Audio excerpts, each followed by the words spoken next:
around my story. Hi, my name is Laura. I'm 23 years old, and I teach art.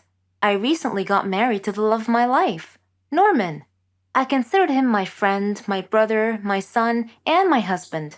We loved to prank each other, even after we got married. For instance, one time I turned off all the lights in the apartment, dressed up as a monster, and scared the living daylights out of him when he came back from the store. Another time, he damaged my car. I put mayonnaise on his toast. I did worry sometimes that our jokes might go too far. I mean, he did get really mad at me once. He stopped talking to me for 2 days, even though I apologized profusely many times. After that, our pranks sort of stopped. I figured our pranking days were over. About a month later, I returned home to find a letter on the floor. I opened it and read it. If you don't pay us 100,000 by Friday, we will kill Norman. I smiled. Norman was pranking me again. When he returned home, I hugged him and showed him his prank letter. He read it carefully, and his brow furrowed. He appeared seriously frightened and swore that this was not part of any prank. He told me that we needed to leave town as soon as possible. I asked him why, and he told me that before he married me, he had stolen a gold statue from a motorcycle gang. I asked him why he couldn't just return it with an apology, and he told me that the statue was worth a lot of money and could make us really wealthy. That night, an armed masked burglar broke into our apartment and confronted us with a gun. He said to Norman, "Hello, Norman, long time no see. You need to choose between the statue or your wife. Choose now." Norman was hesitant. Then he steadfastly said, "I can't give up the statue. Take my wife." The masked man turned towards me. He pointed the gun at me in a threatening manner. I was frantic. I was staring at Norman in shock. Suddenly, the masked man ripped off his mask. It was Keanu, Norman's brother. Norman sat down, laughing so hard he could hardly stop to breathe. Between laughs, he said, "This is payback for the last prank of yours. I was so mad at him that day, but it's all right. He doesn't know what I have planned for him." I don't really like Indian movies because the actors are always overreacting, and the movies are not logical at all. But this is just my personal opinion. However, I've discovered that there are stories stranger than Indian movies. Let me give you a real-life example. I'll tell you a story about a young woman named Samantha. Samantha was a beautiful girl with blonde hair and green eyes. She lived with her grandmother after her parents died in a horrible car accident. The whole country read about it. She had many friends, and all the neighbors liked her. They considered her the most beautiful girl in town. Many had proposed to her, but she didn't care much for them. One day, Samantha was walking alone down the street after visiting one of her friends. Suddenly, she had an eerie feeling that someone was following her. She began running and crying for help. Her follower began running and stopped her. He was an ugly man, pointing a knife in her direction. He asked her to hand over her purse. She threw it at him and made a run for it.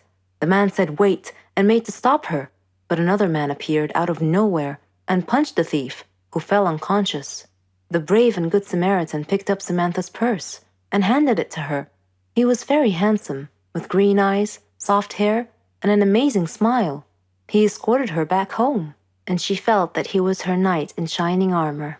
She went inside and hugged her grandmother tight, who was a little surprised but smiled.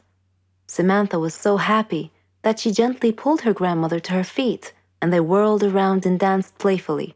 The very next day, she was surprised when she answered the doorbell. Steve, the tall, handsome man, was standing there, holding flowers. He proposed to her, and she said yes. Thus began their love story. Then one day, Samantha was standing in the kitchen preparing dinner.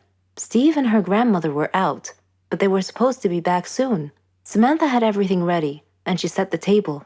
The house door opened, and Steve walked in. Samantha went to greet him, but she felt dizzy and fainted. Steve quickly took her to the hospital. The doctor congratulated Steve, saying that he was going to be a father. Steve was ecstatic, but Samantha was not. Instead, she was shocked and nervous. She said that she was too young to have kids, that she wasn't ready to be a mother. Steve was taken aback and said, "But why? Don't you want him?" Things were different from that point on. Samantha tried to get an abortion several times, but Steve was always stopping her.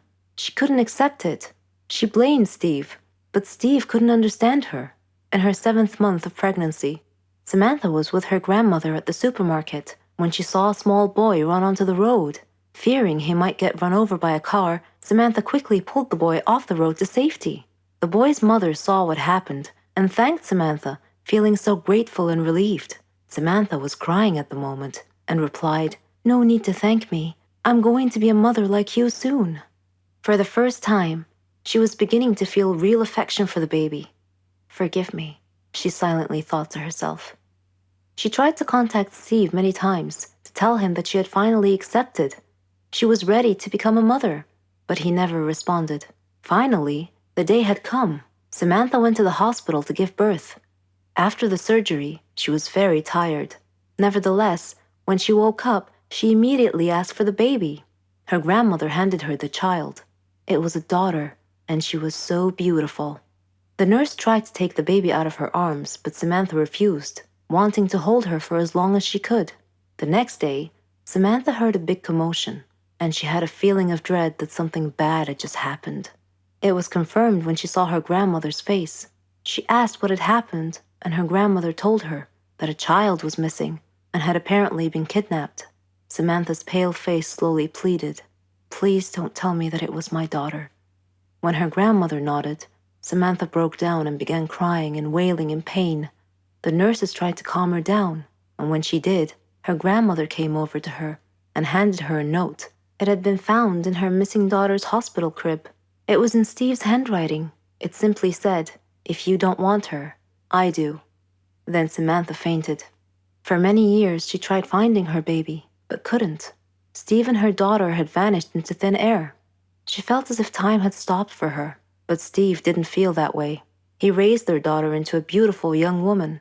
He named her Margot. Whenever Margot asked about her mother, Steve would always tell her that her mother was dead, but he often told her stories about her mother and how much he had loved her.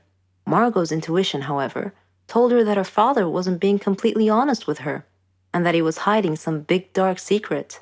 One day, Steve fell ill unexpectedly. He called Margot to him and told her that he was very sick and felt that he was going to die soon. He said that he wanted to reveal a secret that he had long kept from her, that her mother was actually alive, and that her name was Samantha. He told her that he had kidnapped her from the hospital at birth because her mother did not want a child. He regretted it and asked Margot to forgive him. He gave her Samantha's address, and soon after, he died.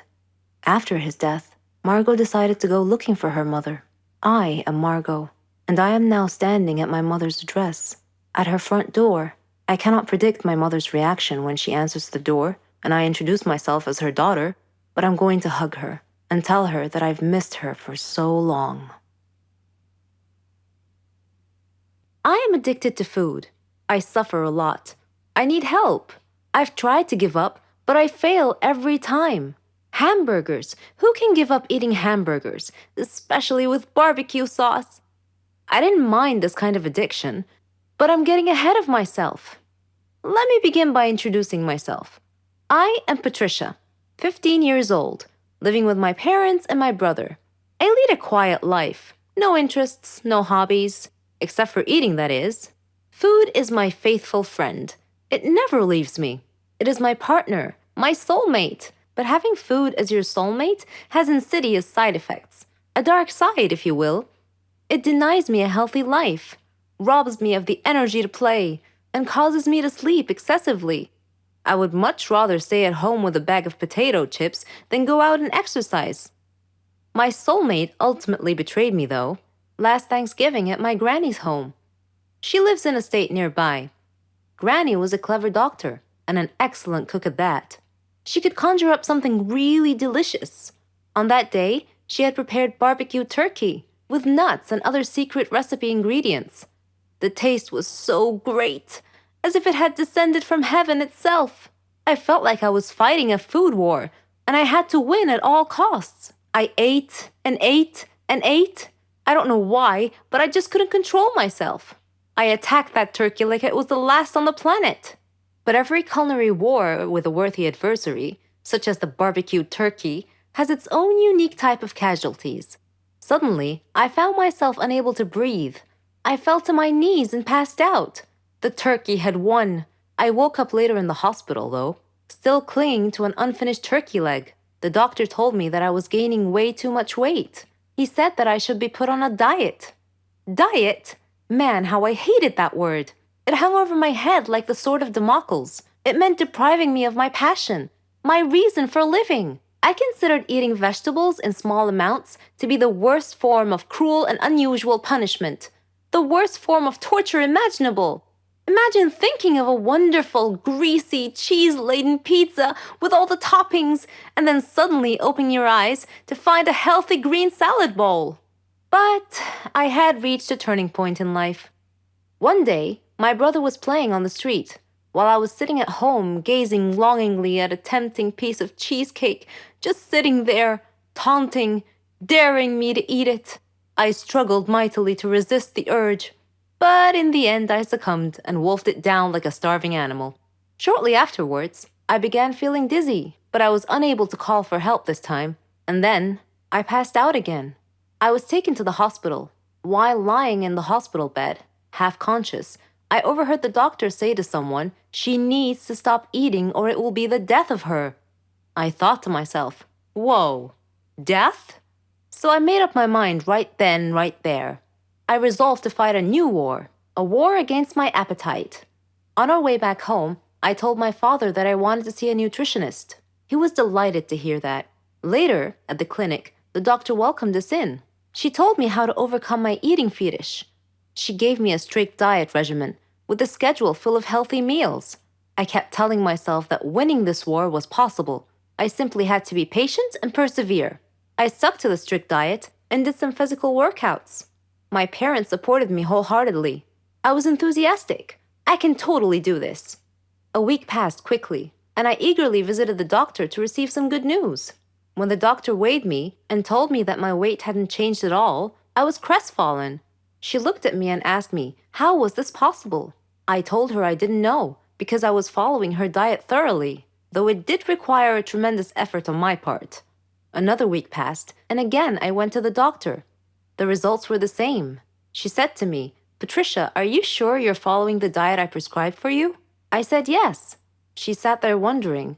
Then she told me with a puzzled look on her face, "It's odd, but your weight is increasing, not decreasing." This unexpected piece of news mystified me. Another week passed. No change. The doctor was nonplussed.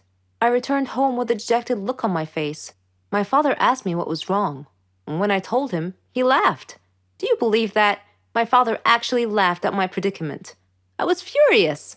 He gestured an apology with his hand and then told me that it was my own fault. I was puzzled. What are you talking about? He told me that I had been sleepwalking to the refrigerator every night and eating everything in sight. I was taken aback. I couldn't believe it. "Stop acting like you didn't know it," he said.